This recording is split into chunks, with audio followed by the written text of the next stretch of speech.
су өтетін болса қабыл болады, су өтпейтін болмаса қабыл болмайды. Ережесі сол. Қайтқан ата-анам түсіме кірмейді. Неге? Сағынамын, дұғашы болыңыз. Ол кісілерге бұйырса кіреді. Түсімде Фатиха сүресін оқып ояндым. Тамаша. Бір істі бастасаңыз, соның берекесін көріңіз, соған жетесіз бұйырса. Ененің мүрдесін келіні жуалама? Жуалады. Неге соңғы оразам деу керек дейді. Мысалы, сіздің оразаңыз көп қой. Қалай десем болады. Мысалы, бой жеткен кезіңізден бастап, балиғат жасынан бері қарай оразаңыз мойныңызда қарыз болып тұрады. Сіз сонда датасын айтпас. Ең соңғы, мысалы, пачка деп айтайын, мынанша қарыз тұр. Сонда ең соңғы десеңіз, сіз мынауыңыз кетеді, мынауыңыз былай кете бересіз. Яғни датасын, числосын, мысалы айтайық, өткен жылғы оразаның сәрсенбі күні 23-ші жылға, 24-ші жылы деп айтып отырмайсыз да. Ең соңғы дейсіз, ертең соңғыстан кете бересіз дейді. Екінші жолы бар, ең бірінші десеңіз, жас кезіңіздегіден бері қарай түсесіз. Яғни төменнен жоғары қарай голландский метод болады аукцион тілінде, жоғарыдан төмен английский метод болады. Аукционда екі метод бар, соның екеуінде айтып отырмын.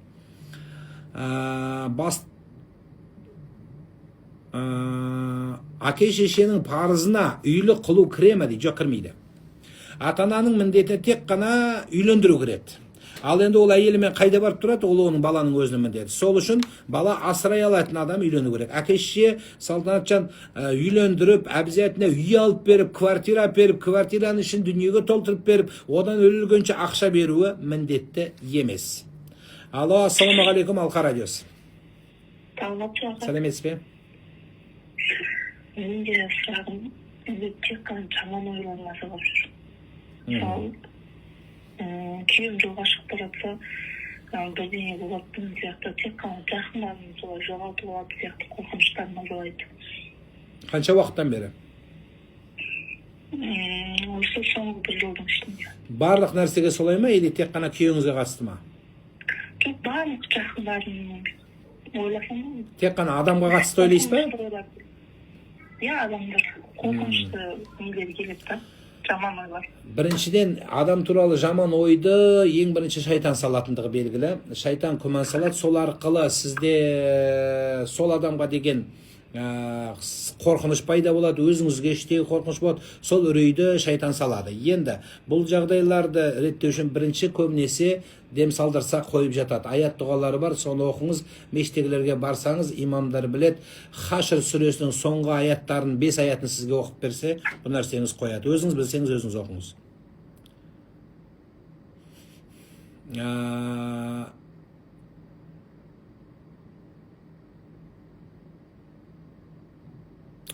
Ассалаумағалейкум, қызым 2 жаста, азан шақырып ат қоймап едім, қазір қойдырсақ бола ма? Жоқ, қажет емес. Негізі азан айтыла береді үйде, балаға да былай да. Негізі ат қою басқа дүние, азан айту басқа нәрсе. Сіз енді азан айтылудағы негізгі мағына, ең бірінші бала дүниеге келгенде еститін сөзі азан болсын деген нәрсе. Егер 40 күннің ба сол араласын айтпаса, оны 2 жас, 5 жаста айта берудің қажеті жоқ. Ассалаумағалейкум, Алқа радиосы. Алло, саламатсыз ба? Мен сізге қоятын 2 сұрағым бар еді. Айтыңыз. Қоюға бола ма? Мен қазір қарыз сынағында жүредім, бірақ барынша сол сынақтан сүрінде өту үшін жұмыс жасап жатырмын. Бірақ қазір көп қарғыс аламын. Кейбір қарғыстар жүйелі, кейбір қарғыстар жүйесіз. Сол қарғыстардан өзімді қалай құтқара аламын? Бірінші сұрақ, екінші сұрақ, осы қарыз сынағында жүріп, Аллаға жақындайын деп тахаджуд намазын оқығым келеді. Бірақ сол ниет еткен түні таңертең ұйықтап қаламын, будильникті естімей қаламын. Содан мен ойлаймын да, мен Аллах менің намазымды қабыл еткісі келмеді ме екен, қарызда жүргеннен кейін. Әлде бұл мен психологиялық состоянием ба, соны сұрайын деген. Жақсы. Қарғыс алатындай не істейсің сонда? Елдің бәріне қарғыс алатындай? Қарызды уақытылы бере алмай жатырмын. Оны көбісі түсінсе де, көбісі. Қарыз мәселесі десеңізші. Иә, қарыз алып, қарыз қайтара алмай, кешіктірген кезде қарғыс алып жатырмын. Жақсы, енді ол жақсы нәрсе емес. Қарызды қарызбен жауып жатсыз ба сіз?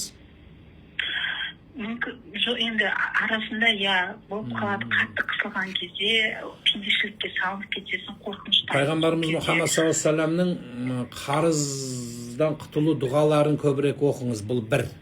Екінші, жаңағы еңбектеніп жатырмын деген сөзіңіз өте жақсы. Сол еңбектеніңіз. Екі, тахаджуд намазына ниет еттім, оқимын деп оқи алмай қалсаңыз, онда ниет қылмай-ақ оқи беріңіз. Тұрам, сағат 3:30-да тұрам деп айтпай-ақ, ешкімге өзіңіз ниеттемей-ақ тұрыңыз да будильник қойыңыз да оқып кете беріңіз.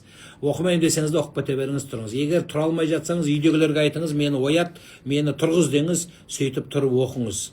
Ал егер мүлде қатып қалып ұйықтай алмай қалсаңыз, ұйықтап тұра алмай жатсаңыз, онда ең болмағанда таң намазыңызды қаза қылмаңыз. Nurlan Hoca merhaba der. Bir din hocası Ragaib Kandil gecesi ve Şaban gecesine diye bir şey yok. Sadece dinde Kadir gecesi var diyecek. Gece dinimizde yok der. Bu doğru mu? Evet, evet. Bu yani bir nasıl demek olur? Bir önemli yani farz ya da sünnet gibi Allah Teala'nın Resulü Peygamber Aleyhisselatü Vesselam'ın dediği gibi böyle bu geceleri gözetin. Şimdi şu anda bu gecelerde böyle bir namaz kılın diyen hadisler yok. Dinimizin üstünleri Kur'an ayetleridir ve Peygamber sallallahu aleyhi ve sellem sünnetidir. Ama böyle gecelerde böyle tutun falan rekat namaz kılın diye bir şey yok. Ona sebep o dediği hocamızın dediği sözünde bir inanç şeyleri var. Ama bizim cemaatimizde öyle geceleri hürmetiyle, terbiye, bir adamları dine davet etmeye, beraber bir yere toplanıp, istediği cami olsun, nerede olsa bir adamlar toplanıp, dua edip, Peygamber sallallahu aleyhi ve sellem'e salavat getirip, hatimi Kur'an okumada çok bir önemli işler var. Bu önemli bakanda bu şey doğru olabilir. Yani biz öyle bir çok bir yeni İslam'a gelen bir şey cemaatiz. Assalamu alaikum Alqa Radyosu. Assalamu alaikum Nurlan. Selam, tыңдап тұрмын. Men ismim Qasman, есім неге болады? Қазір бір секунд, мына номер не үшін тұр дейді. Кішкене өзі сауат кемдеу адамдар отырса керек, түсінбей жатқан. Бұл номердің тұрған себебі телефон қоңырау салу үшін. Айтыңыз, енді тыңдап. Мынаны сіздің бір видеодан ба, эфирден ба байқап қалып едім да. Сіз домбыра туралы айтқаныңыз бар да, домбыраны харам деп айтқан адам жәннатқа кірмейді деп айтқансыз ше осылай. Жәннат емес. Кішкене дұрыс естімегенсіз. Ары қарай айта беріңіз. Аға, сізден көп білмеймін енді, бірақ мен бір естуім бар да, мысалы, егер адам шынымен жәннат емес болғанның өзін сен жәннатта емессің деп айтуға негізі сенімді айтуға болмайды ғой, негізі меніңше пенде. Бізден пендеміз ғой деген ғой енді. Сен көп білмеймін енді, өз ойым сізге айтқым келген еді да, ол не мағынада айтқан еді деген. Ойбой, сол видеоны сен дұрыс көрмегенсің. Біріншіден, екіншіден, менің аккаунтымда да ол видео тұр, жақсылап көр алтынам. Негізі ойың дұрыс. Шын мәнінде біздің жас балалардың, мынау өрімдей балаларымыздың ұлттық құндылығымызға, сенің тіліңе, біздің ата-бабадан келатқан салтымызға, домбырамызға, ұлттық құндылығымызға, ата-бабаңа қарғыс оқып, сақалды 11-дегі, 12, 13, 14, 15-дегі балалар өсіріп, Сирияға кетеміз, Ауғанстанға барамыз, Қазақстан ислам мемлекеті болу керек, қара никап киюіміз керек, ислам мемлекетін құруымыз керек, ақ флаг пен қара флаг құруымыз керек, домбыра харам, домбырамен өлең айтқан харам деп соларға қызыққан, оның түбі елдің ішін ірткі салып, жас балалардың бұзылып, ұлтымыздың талқаны шығып, сол кезде соның тұрса, соның аяғы жәннет бола ма? Әлбетте балалардың тәрбиелеу мақсатында керек десеңіз, оны қажет болса тағы айтам, бірақ жәннет деп айтқан жоқпын. Жәннеттің иесі Алла, мен айтқан намаз мәселесін айттым. Ондай адамдар мешітке келіп, фитна жасап, бізде ондайлардың талайын көріп жатырмыз. Сондықтан керек болса, мен қазағым үшін, ұлтым үшін тағы да айтам, қайталап тұрып айтып берем. Елдің ішіне ірткі салған, фитна алып келген, ұрыс алып келген, қазақтың салтына шыққан, қарсы шыққан, домбырамызға қарсы шыққан, қырғыздың қомызына қарсы шыққан, елге ірткі салған адам ұлтымыздың жауы болып есептелінеді. Керек болса тағы айтып берем. Қайталап тұрып. Сондықтан сурет салсаң кәпірсің, бүйтсең кәпірсің деп бізді радикалдыққа түсірген адамдар, сенім нанымдардың барлығы ұлтымызға қауіп төндірген, болашағыма қауіп төндірген адам.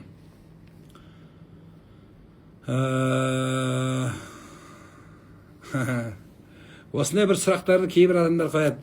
Мүфти боласыз ба, президент боласыз ба? Рахмет, бірақ мәз болып қалам.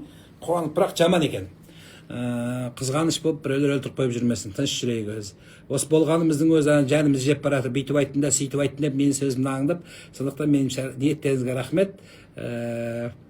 Рахмет. Бірақ мәз болып қалады екенсің сонда айтса. Шайтан да жаман, мына жағыма отырып алып, давай деп жіберсе, пәле болады. Сондықтан ағуду биллахи минаш шайтанир ражим. Осы жүрісіміз тыныш, жақсы. Арнайын Мақсатжан, ниетіңнен айналдым. Рахмет. Шын жақсы көрсеңіздер, дұға қыла беріңіздер. Өзі Мұса алейхиссалам мынандай мәселе бар. Мұса пайғамбар Аллаға айтыпты, маған бір күшті дұға үйретші Алла депті. Ең патолог дұға болсын деген екен. Сонда Алла тағала не айтты? Мына дұға оқы деді ме? Жоқ. Сен үшін біреу дұға қылсын деді. Яғни сіздердің ауыздарыңыздан шыққан дұға көп тілеуі көл дейді атаң қазақта осы сөзге. Сондықтан сіздердің тілегендеріңіз адам ойында жоқ нәрсені жасайды. Сондықтан ол менің тілеуім бір басқа, сіздердің тілегендеріңіз басқа. Мәселе сіздерде.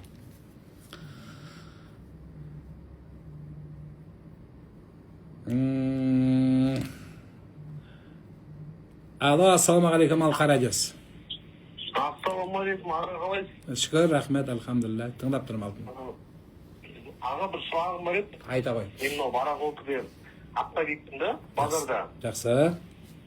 Осыдан бір 2 ай алдын бір автовик көкем келіп, 7,5 миллион товарына 500 мың теңгесін залог қойып кетті, товар сатпа деп. Сөйтіп, бір апта бақ кетемін деді, сөйтіп 2 аптадан кейін звондасам, балам мен қатты ауырып жатыр, күшкенде өзім хабарласамын деді да, сол бір жоғалып кетті. Так. Енді звондасам, телефон өшіп, ол товарын сатып жіберген. Сол адам таппай жатырмын. Мен сол 500 мың теңге ол адам қайтыс болып кетті ме? 3 айдан асып кетті, жоқ болды. Дерегін білмейсіз ба, қайда екенін? Енді телефон звондаймын, өшіп. Біраз уақыт күтіңіз. Болмаса соны садақа қылып бересіз. Сонымен сол кісінің намына жазылады бұйырса. Болады солай, иә? Ереже солай. Енді сіз іздедіңіз, таппадыңыз, білмейсіз, келді, алам деді, жоқ, енді оны 2030-ға дейін күтіп отырмайсыз ғой. Сондықтан Алла көріп тұр, оны садақа қылып жібересіз, сол адамның атына иншалла сауабы барады. Болды, рахмет. Жақсы алтыным. Сізді сөзіңізді үйіп тыңдаймын дейді. Баршамыз аман болайық. Рахмет. Алла разы болсын.